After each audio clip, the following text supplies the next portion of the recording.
Good afternoon, 6'4" Owl parents. Mr. Hagedorn here with our weekly update. Just a reminder, Monday is Halloween, but per Mr. Livengood, Halloween costumes are not appropriate in school. We shouldn't have costumes on Monday. Also, try to keep that candy at home on Tuesday. We don't need a bunch of candy in school. That just becomes a huge distraction with kids wanting to eat candy and take candy from other kids. It's a pain. Please keep it at home for us. All right. In Math 6 next week, we will be finishing up our first half of Unit 1 on area of parallelograms, and we'll be getting into triangles next week.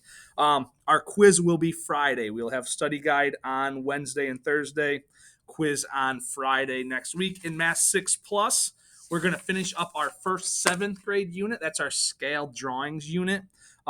We will be doing the study guide on Tuesday, and the quiz will be on Wednesday. We're then going to be moving on to fractions, talking about mostly adding, subtracting fractions at the beginning, and then moving on to dividing fractions later in the unit.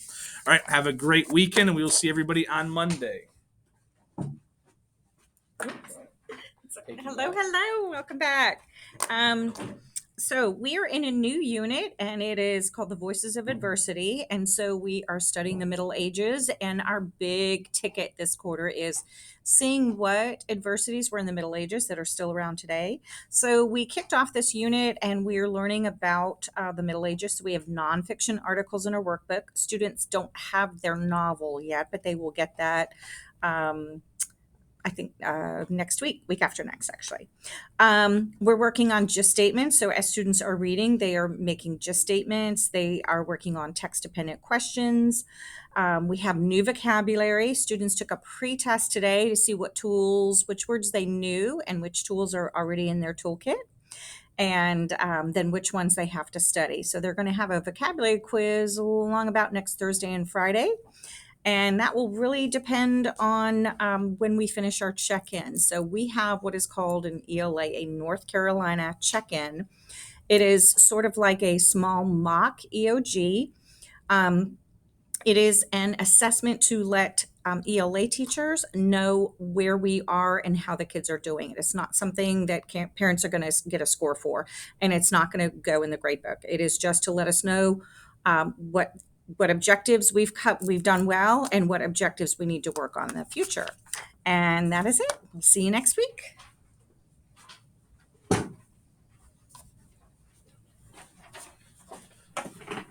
All right, hello, Owl families. Mr. O here. When we track back in, started our second large unit. There's two large units in 6th grade. One is matter, which was almost the entire first quarter, and the second is waves, which is what we started on Tuesday. And that will almost take the entire second quarter. I mean, it's only about a week short of the whole second quarter. It's a lot of vocab in the beginning. So we learned that there's 2 wave movements that we have to learn about in 6th grade. We drew these pictures, and students next week will actually have to be able to label those without being able to look at their notes, which is something new for them. So they're actually going to have to practice and learn to be able to do that without looking in their notes. And then we also talked about 2 different types of waves, mechanical and EM, and that's going to be our primary focus for the next 2 weeks, learning about these wave movements and comparing electromagnetic and mechanical waves, how they're similar, how they're different, how they impact our lives, how they're used, and different things like that. Other than that, beautiful weekend ahead. Weather look nice. Go Bills.